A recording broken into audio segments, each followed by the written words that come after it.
see up in the upper right-hand corner, it says the Hangout is on air. So it should, of course, the moment I do this, my dad texts me. He's like, can we borrow the steam cleaner? Yes, 100%. You most certainly can. Let's see. Hello, everyone.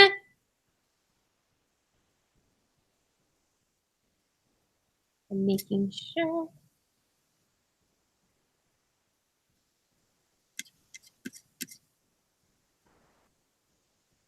All right. We've got some people watching. So hi, everyone. My name is Courtney. You are on the Courtagonist channel in a way.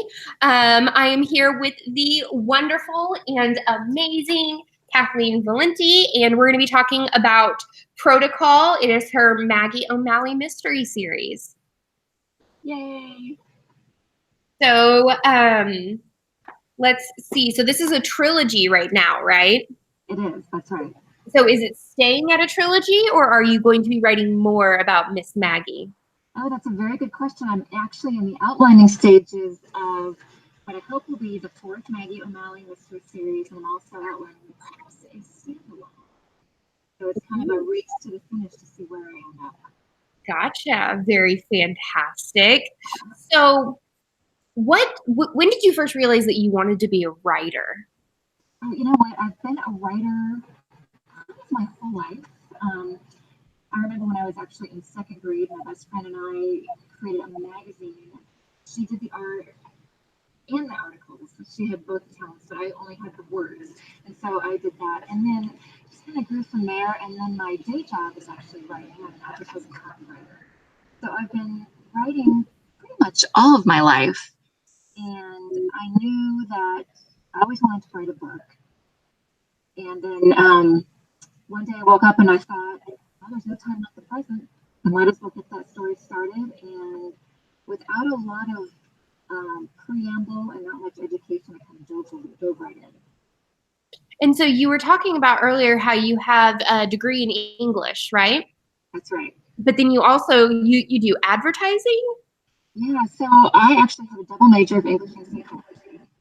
And it turns out that there's not a lot of call for analysis of Jane Austen or maybe to talk about Milton. And there's not much you can actually do with a bachelor's in psychology. So after college, there was a little bit of waffling in terms of what I wanted to do for a career. And it's kind of a long story, but I actually ended up in advertising kind of by accident. And it really was the perfect field because, you know, I'd always been a writer. And of course, there's a fair amount of psychology in advertising and understanding what motivates people and how people want to respond. And it just kind of worked out. So I've been a copywriter for 22 years. And just sort of took that writing passion and turned it into a series.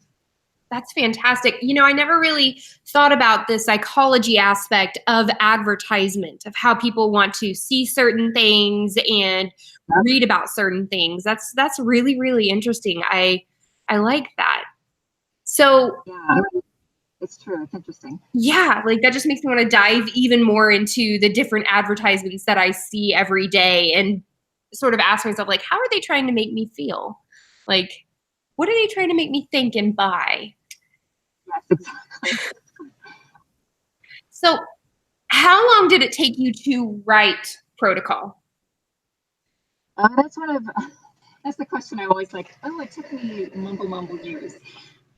So it took about maybe 6 years from sort of the genesis of the idea to publication. Some of that was because I only wrote when I felt like it.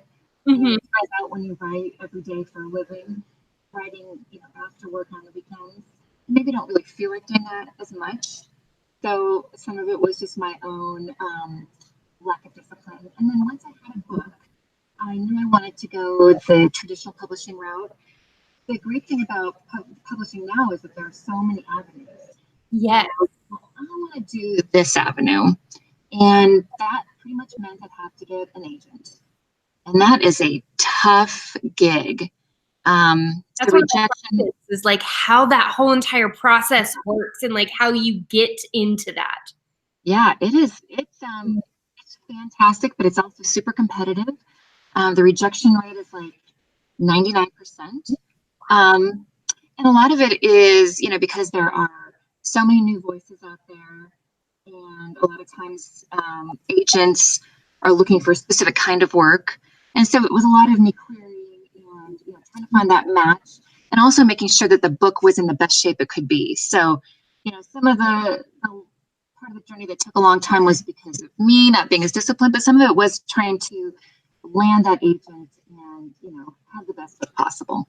Yeah. So what made you, because I mean, not only is your agent trying to pick you, but you have to pick your agent as well. It's sort of like you're both interviewing each other. Yeah. So what made you pick the agent and Henry Press? Yeah, it's kind of like a blind date. You kind of know what you want, but it's not until you sort of meet, and this was of course on the phone and via email, you decide if you're compatible. As in terms of the agent, I knew right away that they were going to be a great fit. It was a small group in New York, kind of a boutique agency, and really hands-on and very pro-author. And I just had a feeling about them right away. And it was sort of the same with Henry Press. They loved the book, and I think that's a huge part of it. You don't want someone who's okay about taking you to prom. You want the person who really wants to go with you. Yes. And so their enthusiasm made me enthusiastic about them as well. And then when I talked with them on the phone, we just had such a great, commonality in terms of the vision that we saw and our likes, and it was just, I knew right away it was going to be a great fit. That's always fantastic. Like, it's always amazing when you have those friendships that you're already best friends before you even really get to know each other. You're like, you're going to be my person for the rest of the life. Like that's going to happen. Exactly. That's feeling right away.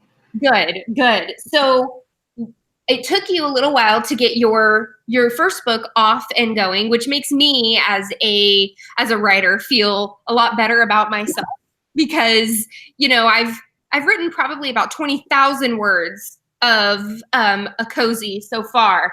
But I'm pretty shaky about it. Like, does it actually read well? Different things like that. But now you've got Protocol, and now you have 39 Winks and As Directed. So yeah. I'm assuming that your writing process got a little bit quicker. It did. Yeah. And a lot of that is because, with a deadline, you're definitely motivated to move things along. And as with most publishing houses, Henry Press wants to see you put out about a book a year. Okay. Readers kind of expect that, and they really want to continue that relationship with your characters and with the series. So the next 2 books took about 6 months each. 6 months each. So, hey, I mean, you cut it down by quite a bit. Yeah, I definitely shaved it down. And it was funny because when I was writing Protocol, I forced this local author who is so kind to go out to lunch with me. And she asked me how long I'd been writing and where I was. And after I told her, she looked at me and she was like, "What are you doing? You need to really move it forward." And she gave me the best advice, which has really helped me stay on track since, which is, make that word count deadline and hit it every day, no excuses. And that really is helpful, not only from sort of a motivation and discipline standpoint, but just also turn off that internal editor that does make you question, is this thing good? How's this sentence? And, that you have to force yourself to just move forward and know that you can fix it later. I think that's my issue. I'm a perfectionist. I'm very much a type A personality. And so I reread something over and over and over again. And I'm like, that just still doesn't sound right. Let me spend the next 3 hours on this. And then I could have been writing so much more had I not nitpicked that paragraph to death. Yeah. And it's hard not to do that. If you are a perfectionist, you do want it to be perfect, but you just kind of give yourself permission to let it be a little imperfect now, and then you'll come back to it and make it the way you want it. Fantastic advice. I like that. I will take that to heart. Do you have any interesting writing quirks? Like, do you have anything like maybe a specific beverage you have to have, or a snack, or maybe certain mood music? Is there anything specific, kind of like a quirk you have? Yeah, I have a lot of writer friends who have these processes, and they're so beautiful and inspiring because, yeah, they'll have a playlist, or they'll light a candle, or have a special beverage. And I find that I'm just not organized enough to have that kind of process. It's a little chaotic, to be honest. And I just sit down and I write those words. And the only continuity is caffeine. That is a part of the picture, no matter what. And there are some things that I definitely do. I try to go back and read a little bit of what I did before to create the bridge between what I'm going to write and what I had written. And also because I write for a living, I write in a lot of different voices because I'm the voice of my clients. Yes. I think, okay, who am I now? And get back to my author voice. So, I have to take that time, but otherwise, no, it is just like sitting down and going for it. And getting there. I like how you just talked about having the different writer voices in your head. It's sort of like you've got multiple characters going on all at once, and sometimes it's hard to find that voice for a specific character. And so I like how you're like, I know I got to zen out and just focus on the task at hand. Exactly. Right. That's really good. So I love that Maggie is like, she's a pharmaceutical researcher. So with your background in psychology, but in advertisement and English, what made you want your protagonist to be a pharmaceutical researcher? Like, how did that sort of come about? Yeah, that is kind of a $64 question. Everybody's like, so tell us how your background in medicine helped you write this book. And I'm like, well, the secret is there's no background in medicine. But it sounds like you have done so much research. Like, even though I don't know anything about medicine, I was like, yeah, I'm a professional now. As I'm turning the pages, I'm like, that makes sense. Yeah. It's funny. When I decided I wanted to write a book, I knew I wanted to make a mystery thriller. And I knew I wanted to be about pharmaceuticals because sometimes having these really high stakes, you have larger than life antagonists. And pharmaceuticals seemed suitable. And it's something that really touches a lot of people's lives. I mean, like 80% of us or 75% of us take medication. So it's close to home. And so I dove in and wrote it. And yes, tons of research. The good thing is I actually have a friend who works for Big Pharma, who was my go-to guy and who had the patience of a saint. I would, like, is this right? And he was great. And then I have a couple of doctor friends too. So I've got those professional voices that can kind of speak into the book and say, this is right, or you've totally misinterpreted what you read. Let me tell you the truth. So that's been really valuable. But it's funny because I actually started off with Protocol being standalone. And Henry Press said, hey, we love the book. We'd like to make it a series. And so that's where we are. Which makes me so happy because I love Maggie so much. I love her quirkiness. I love that she's so close to her dad. I love all of it. She's just, I don't know. She cracked me up and she's just so spunky. So is there a little bit of you in her? Is she based off of someone specific? Like how did she come about to be your protagonist? Yeah, it's funny. So both Maggie and Constantine kind of like came to me as fully formed humans, like people I would meet on the street. And I know that sounds kind of crazy, but that's sort of how it happened. And I knew, even when I met Maggie, that when I was going to write about her and tell her story, that I wanted to make her as real as possible. And so she's pretty imperfect. I like to say that she is, held together by dry shampoo, Post-it notes, and questionable decisions. And, I think a lot of us are. We're not perfect. And she's kind of this unlikely and a little bit unwilling heroine. But she just kind of showed up early on when I was thinking about this book, and same with Constantine. Whereas other characters, I have to dig a little deeper and, create a lot of backstory and try to find out who they are. These guys just walked into my life. They were like, here we are. We want to tell our story. Like, yeah. I love how you say that she's put together with dry shampoo, Post-it notes, like just the way that she did certain things. And there were so many things that I wrote down.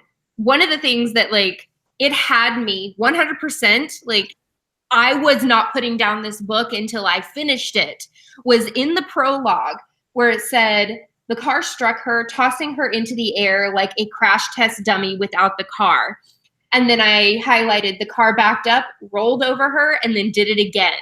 Wash, rinse, repeat.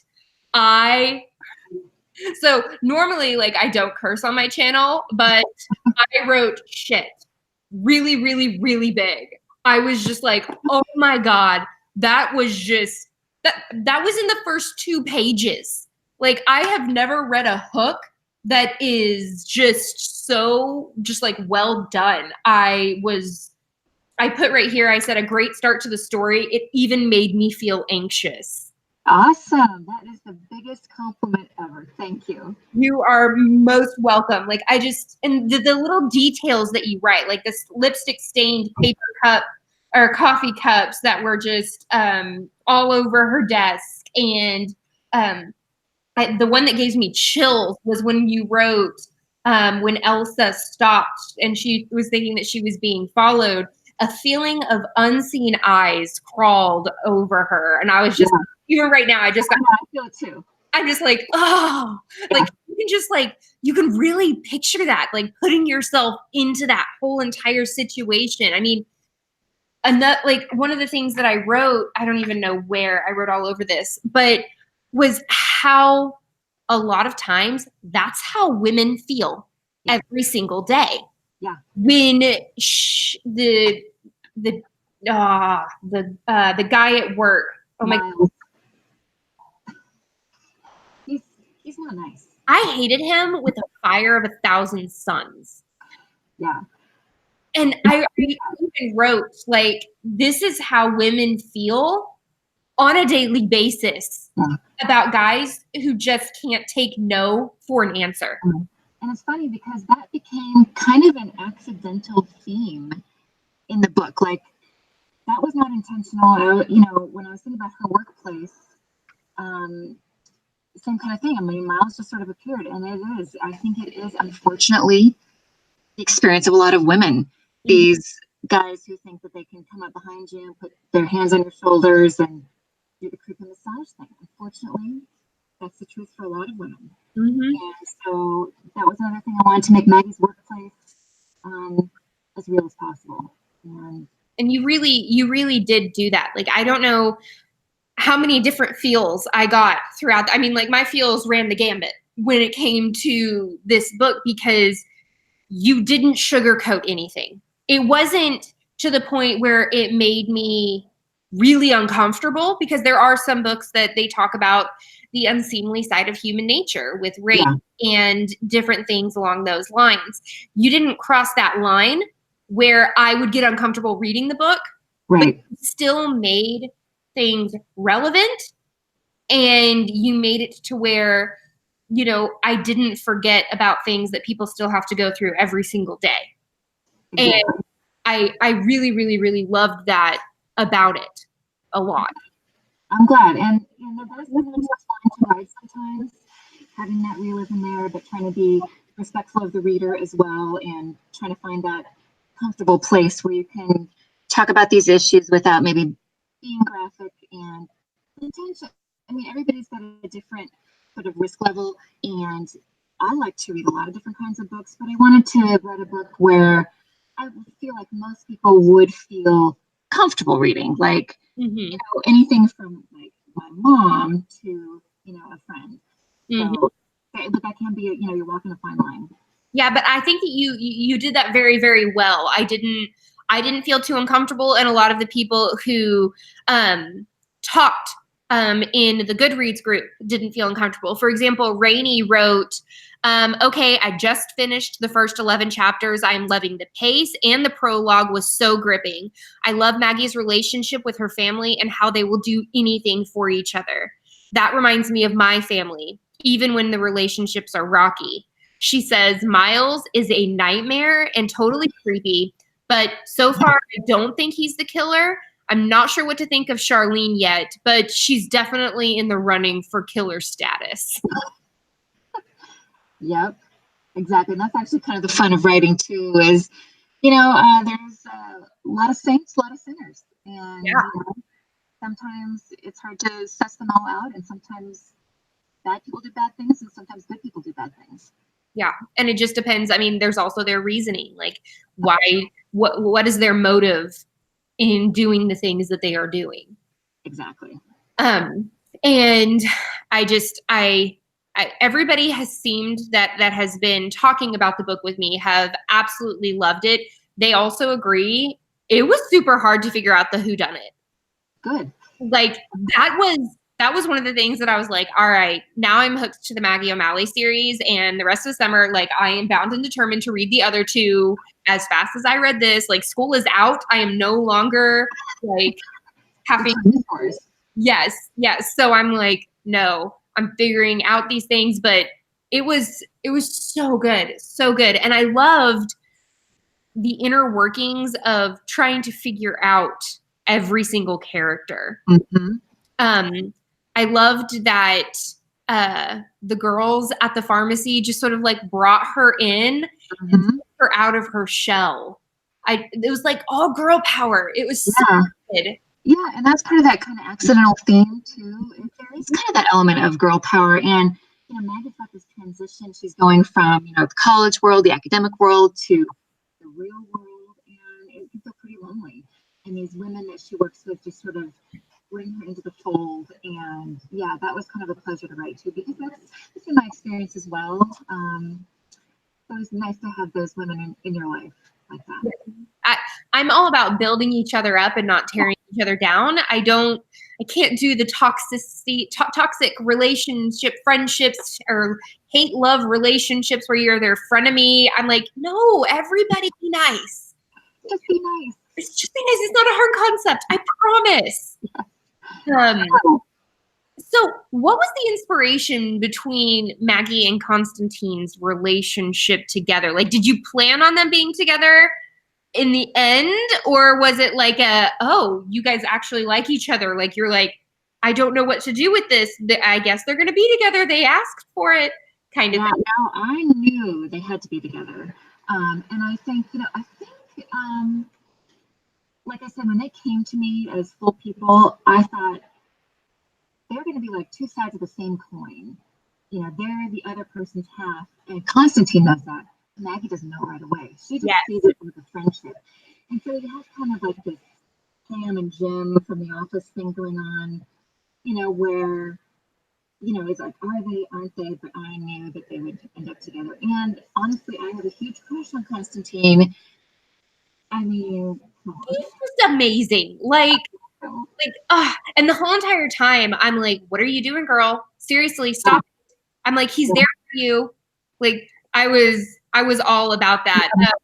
Amber says Maggie isn't being a very good emotional twin if she doesn't see that Constantine is crazy about her. Yeah. And so that was reading chapters 12 through 23. Amber wrote that. She says that so a lot of my followers are cozy readers, and so I wasn't quite sure how they were going to gauge reading a not so cozy but still real cozy. Like, it was cozy to me, cozy light, or like cozy dark. Yeah. Cozy dark is probably like more like straight mystery, but with a few cozy things thrown in. Exactly. She says, Amber said, I'm liking it so far. It's definitely not a cozy lull, but I do feel bad for her because she's done all the right steps. She's going to the police, going to her boss, as she should have gone to HR first about the harassment. And she's starting to shut down and now looks like a crazy suspect. So how did you sort of balance like she's trying to do the right thing. Like most sleuths are not like, hey, I've been getting these really crazy texts and messages and things like that, to trying to do the natural balance of her being a crazy suspect versus who she's actually trying to do what she's supposed to do. Yeah, and that's a tough needle to thread too, because you want her to be this sleuth, but you also want it to be kind of realistic. So how do you create a situation where she's trying to get answers, but she's being foiled at every attempt without making the police look bad, or again, trying to be respectful of these different people. So how do you create these situations? And I think a lot of it is her youth, her inexperience, and just who she is, her personality. Yeah, she's pretty flawed, so she doesn't always make the right choices. And it's funny because as an author, I'm kind of in charge of her actions, but I felt myself being annoyed with her sometimes. Like, girl, what are you doing? Especially, where Constantine was concerned. Yeah, isn't it obvious? It should be. But I think that's part of the beauty of being human, is that we don't have that outside insight into what's going on. Yeah. So that allows kind of the situations to happen where she's missing clues, or she's not perfect in her investigation because she's not a pro, and because this is kind of who she is. Which I really I loved that about her, is that she was trying to do all of the things in the right way, trying to get a hold of the people who are the pros in their area of expertise, but that she realized that they're not going to listen to her because she is not in that field, and she still didn't give up.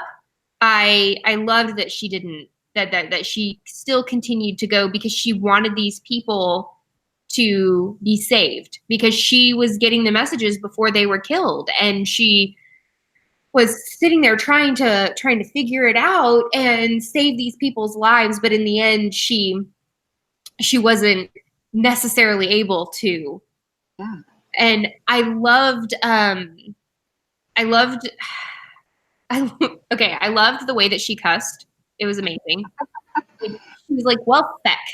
Like, right. It's right on the edge there, but we're still in the PG-13 arena. Yeah, like you still get what she's trying to say and what she's frustrated about. Like, you still get it. I loved that.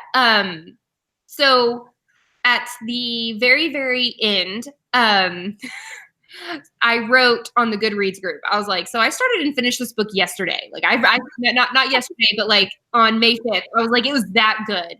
I said, I know it's awesome. the normal cozies that we usually read, but it's nice to change the pace and read something out of your comfort zone, and it might surprise you. And I loved this book. I'm so happy to hear that. Yeah, I could not figure out the whodunit. I have read hundreds of mysteries. I mean, from Sherlock Holmes, Agatha Christie, all the way through all the cozies. Like, I've read hundreds of them, and I've gotten pretty good at being able to go, oh, that's the person. That's 100%. That's who. But I literally had no clue. And you know what's funny about that? Here's a dirty little secret. When I was writing my rough draft, like, I made my poor husband read it, and he read it. So the first draft, he read it, and he was like, okay, I could see that coming a mile away. And then so I went back and I revised, and then the second draft, I may or may not change the killer, and then he was like, who? So it is. It's like, how to put enough, clues in there without showing too much of your hand, and that's play for the reader. That's a tough balance to strike too. But yeah, it was hilarious where he was like, okay, too much, and then it was like, no. Because it is a delicate balance of like, where do you put in the red herrings? Where do you introduce the character to where, especially in the first book. So the first books for me are always the introduction of main characters, and the I always call the actual town or wherever it is that it's stationed as a character as well. The town is a character to me. And I'm like, that's what the first book is all about. Like, it is about the mystery, but it's also you're falling in love with the characters. So when Dan was introduced, I just thought it's an introduction of a character that she's going to pull from multiple times throughout the series because he was her mentor. And you're just like, okay, you know, he's just one of those guys that's going to help guide her. He's sort of like Giles to her Buffy, like that's the kind of thing. And so that's the vibe that I got. And then just at the end, because at first I really thought it was going to be Ethan. 100% I was like, yep, it's going to be Ethan. He's shady. I don't like what he did to her. Like, that's not cool. And then it turned out that Miles and Ethan were it was they were conspiring. Yes. Yeah, and I think that's part of the fun too, is that, you know, because this kind of crime is such a betrayal, that's kind of part of the story too, is that you just don't know who to trust. And poor Maggie is going to discover that a lot in the series because, of course, these situations are going to happen. But I mean, that is kind of the truth. It's really rare in the real world too that people know somebody's capable of something. So that's kind of fun too. Is like everybody wears a mask. We find out that Ethan's not who we think he is, but his flaws aren't, you know, murder bad. They're just, you know, really sleazy guy bad.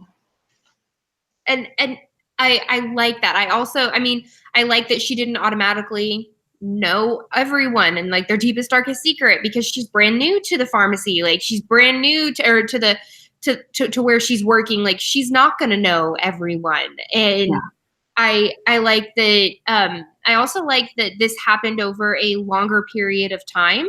Like because you can tell the progression of, hey, she's getting better at her job. She's getting accolades. She's getting like different things like that. I'm glad that it didn't feel as though, it all got figured out within like a week. And especially the fact that it's kind of got that thriller sort of aspect too, because like I just recently finished Dan Brown. I mean, like thriller. And then I realized that like all of his books take place in 24 hours, which is great. But then, you know, for this kind of book, that doesn't leave a whole lot of room for character development and for the building of these relationships that you hope will sustain throughout the series. So when I was first writing the book, that was kind of a puzzle too, because it has that little bit of a thriller edge.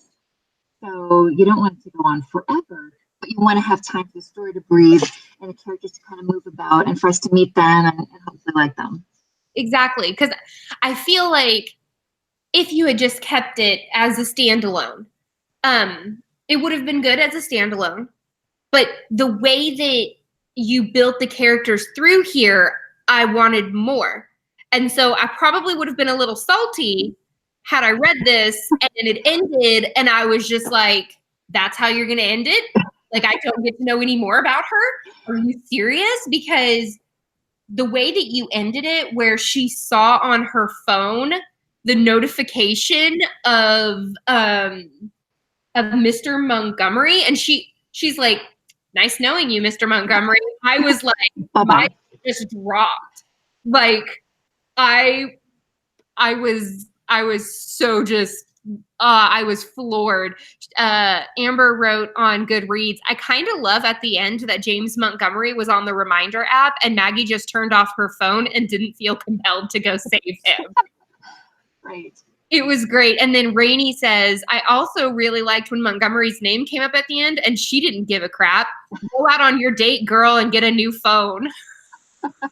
Yeah, it's so funny because like the whole time Maggie is like trying to be so responsible and feels like she's, you know, got to help all these people. And then at the end, James is like, well, maybe what comes around does go around. Yeah. I loved the fact that as a sleuth, she wasn't necessarily the most innocent. Because she, like, I'm not going to lie, I kind of probably would have done the same thing. I'm like, you're a horrible person. Yeah. Why am I going to help you? Like, right. I mean, if like this were like a Hallmark movie, she would probably do the right thing. But it's not, and she's not. No. And good or bad, that about her. I was like, sorry, dude, like, you made your bed. You got to go sleep in it now. Exactly. Like, sorry, not sorry. Sorry, not sorry. Yeah. How good was it to write that final page? of the It book? was great because, it's funny, the whole process. I always know the beginning and the end, and then it's like, connecting these dots. And I knew I wanted that to be the last scene, and I thought, well, we'll see. I think some people are going to really love that kind of poetic justice, and some people are going to be like, well, that's not so nice. And I thought, I think that is true to the story, so I'm going to do it. And I was glad I did. But I knew that that's how it was going to end. Well, so far, I have not seen anybody message me or on the Goodreads group go, oh, she should have saved him, yada, yada, yada. Everyone's just like, yeah, no, girl, that was great. That was fantastic. She probably couldn't have. She probably wouldn't have been able to anyway. Not that she tried, but yeah. Yeah, no, I was 100% like, yes, I'm excited. And just the way that you ended it was really, really good. I loved just that last, like, nope, I'm just gonna go be with Constantine and just, they're on a date. Yeah, they had a date. They had stuff to do. Yeah. And I loved that. So veering off a little bit from protocol, so what do you like to do when you're not writing? What is your favorite thing to do? Oh, well, I like to joke that when I'm not writing, I'm writing because, it's a day job. But we have 2 kids, 14 and 12. We were just talking about that earlier. So there's a lot of family fun stuff. So we do a lot of camping. We're in Oregon, so we do a lot of camping, snowmobiling, stuff like that. A lot of outdoor stuff. I actually run as well, not very well. Jazzercise, stuff like that. But yeah, a lot of family time and a lot of outdoor time. That's good. I'm 100% down for all of that. That is my favorite time, is going outdoors and gardening and different things like that. It's so good. I have beautiful peppers that are growing outside. My lemon balm is growing beautifully. Oh, very good. Yes, I'm very excited. They haven't died with all the rain, so that's yes, that should be good. So, what do your kids think about your writing? It's kind of hilarious because they're pretty much over it. They thought it was very exciting at the beginning. Yes. My son, the 14-year-old, he's actually a huge reader and a very precocious reader. Like, he had read half of Harry Potter in 1st grade. So this is kind of his world. Yeah, big reader. And so he's actually one of my beta readers. And one of the voices that I listen to most, because not that other people sugarcoat, but since he's 14 and my son, he'll tell me like it is. So that's really been fun. And my daughter, the 12-year-old, is excited about the writing thing, and she loves to write as well. But they're kind of like, they see it a little bit as an inconvenience if mom's writing. We can't bother her. But she does love to write, and that warms my heart. That's good, like mother, like daughter. Yeah. So how difficult is it to manage your day job versus your writing so it sort of seems like you might be working a lot, it seems. So how? Yeah, it's rough. And I always feel like other people maybe have it figured out better than I do. I don't feel like I have it figured out. And I think that's why it looks a little bit chaotic. Like we talk about the process. My process looks a lot like my filing cabinet, where like things are just stuffed in there.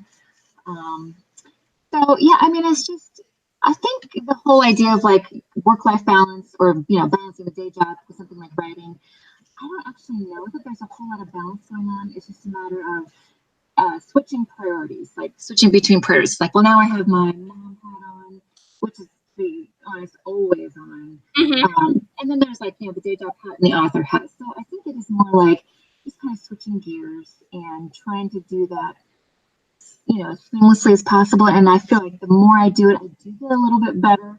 I know other authors who have far more books and multiple series and who do it all with such grace. So I hope to learn from them. But you do what you can. So how many books is the Maggie O'Malley mystery slated for? Well, it was originally a 3-book contract. Okay. And so, but there's openings for more. So we'll just kind of see where it takes us. And I don't feel like I'm done with Maggie. I have quite a few ideas percolating for future books. And it's been so great because sometimes I'll meet people, either online or even here in my hometown, and they say, I really want you to write the next Maggie. What's going to happen. So that is so good to hear because, writing can be kind of a lonely profession, and you put something out there, and you're like, are people reading? Are they liking? Do they want to see more from these characters? And so far, it seems to be the case, which is great because I love them. They feel like people in my life, like friends. And so, I'm kind of cooking on ideas and outlines, like I said, for the fourth book, and I think it could go from there. And we'll see where it takes me. Awesome. So how I don't know, how often do you hear from your readers, and what kind of things do they say? Do they reach out to you like via email, or like what is your most preferred method of being reached out to by your readers? I'd say most of them reach out on Facebook. I don't post as often as I should. I've got friends who do a much better job of really keeping visible, and they're fantastic. But I will see people on Facebook, and I'll have great conversations. I'm also on a couple of different multi-author blogs, and that's been a great way. We talked about earlier what a wonderful community this is with readers and authors, and that's been super fun to be on these blogs because I'm interacting with they're all women, so my kind of sisters and mystery, and then also readers. And it's funny because no matter how many books I write, I will always be a reader first. And this is what I love. I love to read. It's what I love to read. So it's just fun talking books. Sometimes we talk my books, but sometimes we just talk books. Like, have you read The Silent Patient? Or like, have you read blah, blah, blah? And that's really fun too. I love that. So are you a part of Sisters in Crime? It's sort of like a group of women who are all writers, and they build each other up and different things like that, right? Like it's an amazing organization. And some chapters have really active group. So the Oregon chapter is actually up in Portland, which is about 3.5 hours away. So I'm not active as I should be, but it is a fantastic, not only community, but resource. They have workshops online, in person. They have all kinds of resources to the publishing industry, classes you can take about forensics. I can't say enough good things about Sisters in Crime. They are awesome. And it's not just, it is a lot of women, but they're also Misters in Crime as well. So nice. You're welcome. And fantastic group. Yeah. I've really I'm not a part of it, but I do sneak a peek on their websites all the time, and I'm like, what's going on? What are the new things that are happening? Because we don't have a lot of stuff like writing workshops here in Oklahoma. Yeah. So it's fun to see what's going on elsewhere in the United States, really, to like, could I drive there to go and do this? Different things like that. Yeah, and they have tons of online resources because there's not really anything here for me. And with kids and stuff, it's just hard to kind of go over the mountain and do things in person. But I've been writing workshops online and seminar or webinars, I guess it would be. And so, great. It doesn't matter where you are. There's always a way to get connected. So do you have any suggestions to help our viewers with writing or with publishing, or any stories that you can tell to maybe help get a shy writer off the ground of no longer just being the only person reading their stuff? Yeah, I think my number one piece of advice is if you are writing, you are a writer. So give yourself credit and just keep at it. It can be a tough business to break into, and once you're in, it's tough still. If you believe in yourself and you believe in your work, just keep writing. You'll find an audience. There are so many wonderful books and so many wonderful authors, and different ways to find those connections. But you're going to find your readers, and if it gives you joy to write, you absolutely should write. And there are so many wonderful resources out there. Sisters in Crime. A lot of times there can be different writing workshops to help you. And then, there's some great books out there. I recommend Stephen King's On Writing. It's not so much a how-to, it is a little bit. It's a memoir, and then kind of a book on craft. Really inspirational. I'm a huge King fan anyway. That's great. And then there's an author, website and a book. It's called something like Turning Writers into Authors, or something like that. I can't think of her name right now. But she has a fantastic book and website that kind of breaks down how to write a book, because I think that's the trickiest part. How does a book come together? And yes, because you can write the most amazing story, but you're not putting it, you're not binding it together, editing it. Like it takes a whole entire community to create one book. Right, and she does a really great job of, there's some people like to just kind of fly by the seat of their pants and write a book. She's more of like the plotter, which is what I am. And I'm a plotter. Yeah, I mean, everybody's different. It's like what works for you, but it's very much like, here's how most stories go, and something happens at the 12% mark, and happens at the 25% mark, and those sort of milestones are super helpful, I think, for plotters. So if anyone out there is a plotter, I wish I could think of her name. Well, what is like, you can send me a whole entire list of like websites and like your website and the blog that you're a part of and everything like that. And I'll link it in the description down below.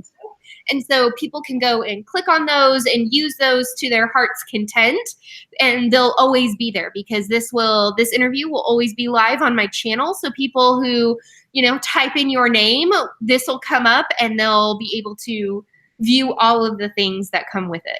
That's awesome. Yeah, perfect.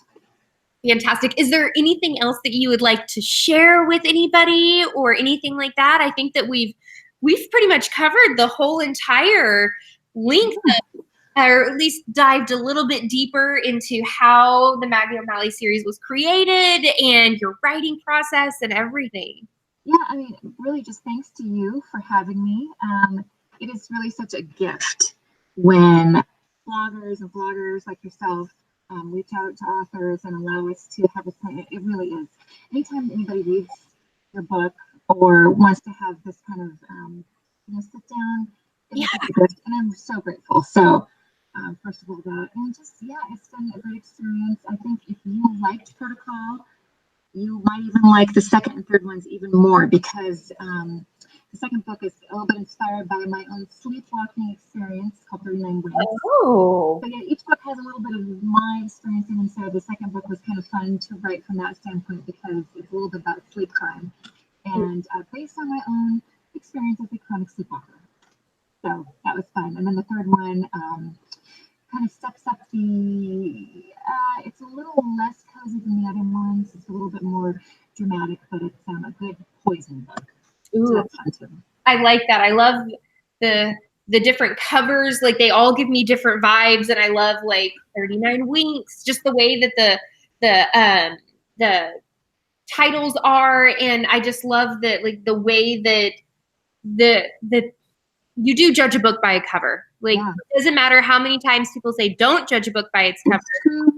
You just can't help it. And so I love sort of like the DNA and sort of the chemical aspect of this. And then it looks like the eye. Is it irises?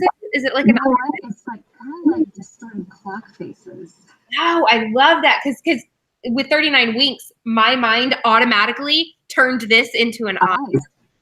And I think maybe that's maybe like the subtle thing. Yeah, Henry Press does all and they do a fantastic job. I love that. And then As Directed has the pill bottle right here, and it looks really clear on my computer. Like, you can see this pill bottle perfectly, but up close in front, like, it's distorted, and you're sort of like, what is that? Yeah, what is that? I want to know. Like, even the cover has the mystery in it. Exactly. I love that part, and I can't wait you will see on my Instagram and on Twitter me reading these over the next couple of weeks and falling even more in love with Maggie and hopefully Constantine. And, I want to watch their relationship grow. Yeah, and that's been actually a really fun part of it. I mean, the relationship part is fun too, but that's been a big surprise for me as a writer. Like, the relationship stuff, it's pretty cool too. Yeah, I absolutely love it. And I want to say thank you so much for sending me these books and allowing me to read them, and having just me being able to share all of this with everyone. It's it makes my heart really, really happy. And this has been just like sitting down and having coffee with a friend. It was just so seamless and so easy to talk, and I absolutely loved it. Thank you so much. It's my pleasure and my honor, and I really do thank you. Thank you. All right, so I'm gonna hit the stop broadcast button. So hold on. Good night, everyone. Thank you so much for stopping by. And if you got into it late, you will be able to watch the whole thing in probably about an hour whenever YouTube is done synthesizing it and making it all nice and easy. So bye, everyone.